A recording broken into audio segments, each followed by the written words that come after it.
Welcome back to Market on Close. We got a busy topic list here, and we got a busy in-house presence today as well. Al Nuckman, the Chief Market Strategist at Agora Financial, is back with us in studio, as is Mr. Bob Iacchino, the Founder and Chief Strategist, Path Trading Partners. We got Alex Coffey from the TD Ameritrade Trading Desk as well. Gentlemen, welcome everyone.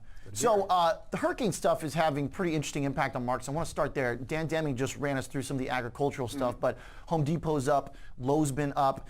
They were talking about Progressive on Fast Market today on the insurance side. I mean, is this something that you want to trade, Alan? Get us started here. Not today.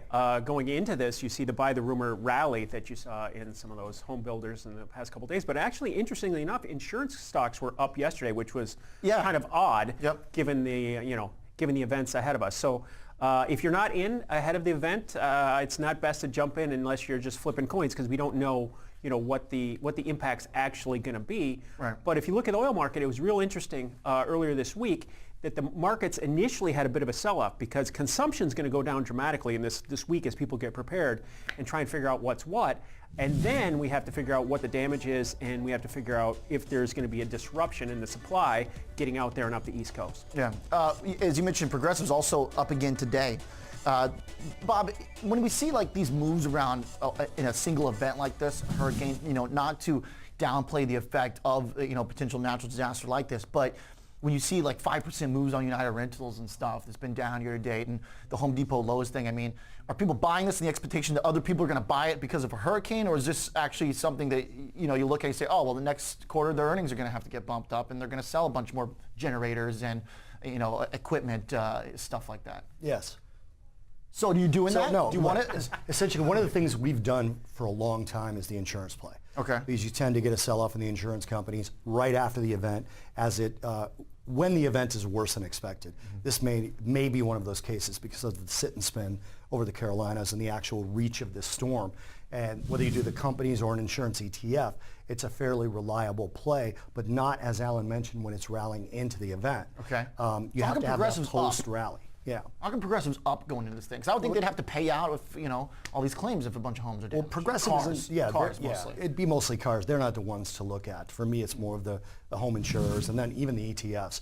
Those perform very reliably. The Home Depot, the Lowe's, that trade was a good trade 5 or 6 years ago. As the hurricane seasons have gotten worse and worse, which this is a light one, but as they've gotten worse and worse, that trade has gotten publicity. It's arbed itself out to a certain degree.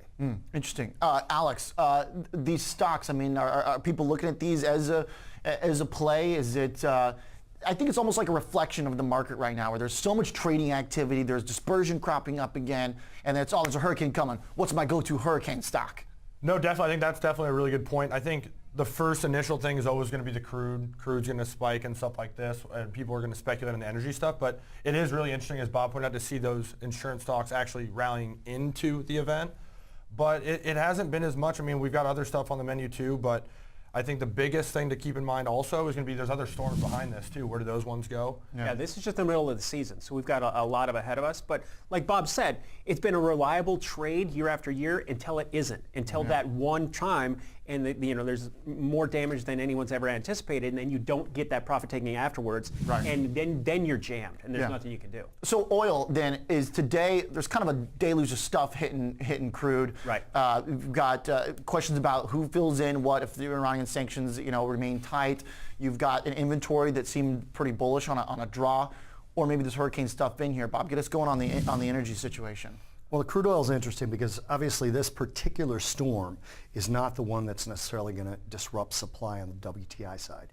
It's Helene, Isaac that are actually on a completely different path coming up in toward the Florida and Texas Gulf. Everybody's a meteorologist. Golf. Yeah, we're weathermen. Yeah, I mean, how long ago was it that we became weathermen? It was like 3 seasons ago that we started actually saying down on the trading floor, now I got to know weather, right? But it's not, you're just kind of watching the path of these things. And again, generally, not last year, but generally these are dips to buy, or I'm sorry, rallies to sell, because it doesn't have a long-term effect. Like we didn't see any effect from Gordon in terms of refinery utilization. We actually saw a spike this week in the EIA numbers. We're now 3% below the 5-year average of this time last year on crude, but we're 8% above on gasoline. So these may not actually pull What's more interesting, crude part of the out. bump yesterday wasn't necessarily the hurricane. It was because you had the EIA numbers come out and they actually lowered production for 2018 and 2019 here in the United States. So that gave the market a little bit of bump. So I think a lot of this is fundamental more so than I would say psychological, which usually crude is driven by psychology. Yeah. And so you've got to look at the big picture. We're trading between 65 and 75, and breakout above 75, then we're looking at 85, and we're in a strong trend. I look at crude as a barometer of the economy, and the path that we've been in is because of the global growth, and I don't look for that to change. Yeah, and so we basically got a few answers from that this week, right? The economic data has pretty much been hitting off, a little bit of miss on PPI, but as we're just looking at the other EIA number from today, also a pretty big draw. Alex? I couldn't agree more with what they're saying, and it's also kind of a little bit of a, not to make a pun, but perfect storm too. You also have the psychological event at the same time, but this is much more to me about the numbers coming out. I mean, you had your first sub 400 million reading since February 2015. Like Bob just mentioned, 3% below the 5-year average. This is much more about the U.S. And this sector has been down, beaten down. So right. The companies especially. Right. We could see this come back. You saw Exxon break out yesterday. And then, above this 84 level is pretty significant if you look at the charts.